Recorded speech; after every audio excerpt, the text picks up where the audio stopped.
ارے تم جانتے ہو کیا؟ میں نے یہ حیرت انگیز کہانی ایک بہادر شہزادے کی سنی جس نے جنگل میں بھیانک درندوں کا مقابلہ کیا۔ واقعی یہ بہت اچھا لگتا ہے، مجھے اس کے بارے میں سب بتائیں۔ ٹھیک ہے، ایک زمانے میں ایک دور دراز سلطنت میں سکندر نام کا ایک نڈر شہزادہ تھا۔ اس کے پاس یہ جادوئی تلوار تھی جو کسی بھی چیز کو کاٹ سکتی تھی۔ واہ، ایک جادوئی تلوار! آگے کیا ہوا؟ لڑکا ایک چنانچہ سکندر کو یہ پیغام ملا کہ اس کی بادشاہی کے مضافات میں ایک جنگل ان بے پناہ وحشیانہ درندوں سے خوف زدہ ہے۔ اس نے اپنے لوگوں کو بچانے کے لیے جدوجہد شروع کرنے کا فیصلہ کیا۔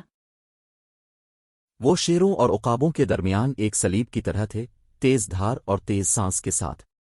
ووگ کے نام سے جانے جاتے تھے۔ شیروں کو مارنے والے، یہ خوفناک لگتا ہے۔ شہزادہ سکندر نے ان کا مقابلہ کیسے کیا؟ ایک شدید جنگ میں سکندر نے اپنی جادوئی تلوار کا استعمال لیڈر کو شکست دینے کے لیے کیا۔ ان کے لیڈر کے جانے کے بعد دوسرے شیری بکھر گئے اور جنگل ایک بار پھر محفوظ ہو گیا۔